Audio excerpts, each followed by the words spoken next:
पहला और से बीच बीच में कुछ न कुछ हो जाता है। हाँ हाँ इतना बढ़िया टेंट पंडाल लगा के दिल में टूटल होता हमारे घड़ी सब टूट जाता है। इतना बढ़िया सब कर को बेचारा भी लाइन पर खींचत रहो। अब जाकर डीजे के लाइन दिले। हाँ लेकिन हम कहता नहीं तू कहूँ इसमें आपको ये भी प्ले करना चाहिए था। क्या चाहिए ना जिस दिन तुमको देखेगी जिस दिन तुमको देखेगी जाने कैसा होगा ये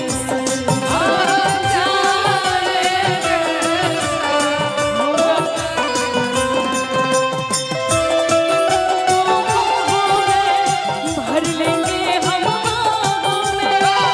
ये बेकरारी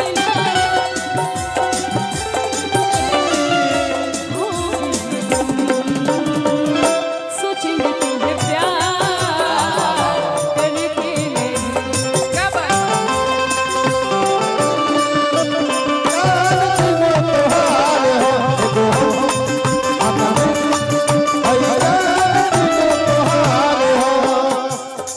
लड़का का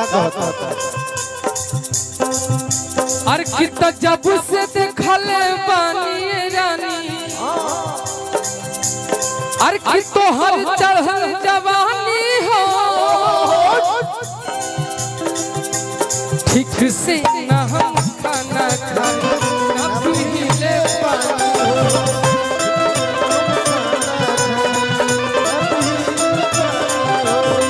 ठीक से न हम खाना खाए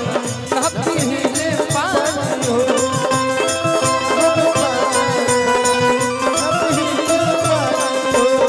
जब से देखल बनिए रानी तोहर चढ़ल जवानी हो से न हम खाना खाए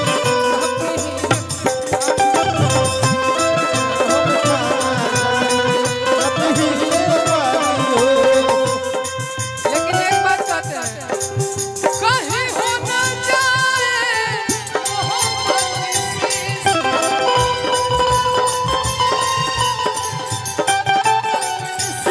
ये बात आप कहिए फिर से भैया फिर से आइए कहीं हो न जाए मोहब्बत सी निगाहें शरारत सी शरारत दुपट्टा दुपट्टा सरक रहा है मेरा दिल दुपट्टा सरक रहा है लेकिन हम कहता है आ जाए तब कुछ और ही निकलेला ना ना ना ना ना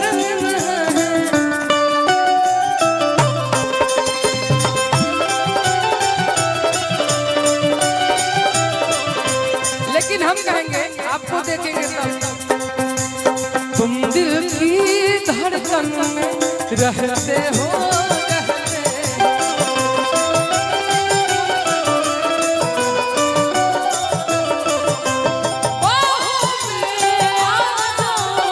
सपनों में खो जा बाहों में आ सपनों में और कहे वाला कहता कि अब ना किसी से डरना है कि संग जीना संग मरना है इसलिए कि एगो हम हमर दिल भाई जान तीनों को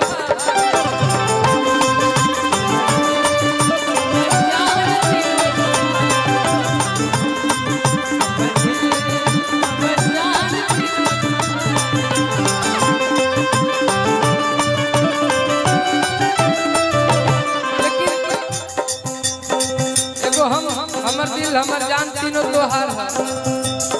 सब इन्होंने भी कहा कि सोचेंगे तुझे प्यार करे कि नहीं। आप वैसा कुछ कहिए ना, हम तो कह दिए। हाँ अच्छा एगो कोच रख ले बड़ू का कोच हो गया ना? नहीं नहीं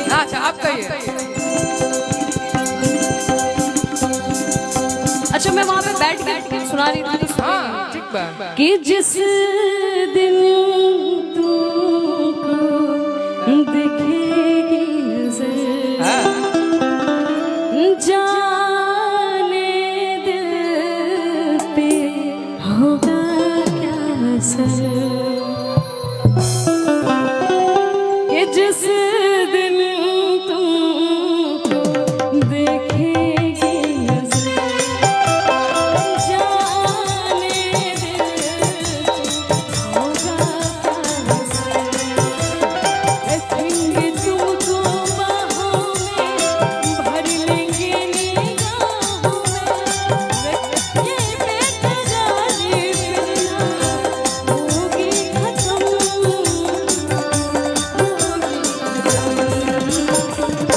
सोचेंगे तुम्हें प्यार करके ये दिल बेकरार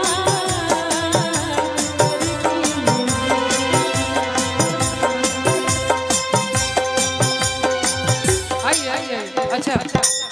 हाँ हाँ एक हमारे ही परिवार के इसी परिवार के मेरे भाई हैं ना भैया और जहाँ आए हम लोग हाँ हाँ तो उन्होंने कहा कि ये भाई भी एक गाना बैठिए ना बस इनका हम दोनों का हो जाए रोमांटिक सॉन्ग उसके बाद हमारे भाई गाएंगे मेरे साथ सी है ना हाँ हाँ आप ही का अभी कंफर्टेबल है हमारे लिए इसलिए आपको देखते हैं तो कहते हैं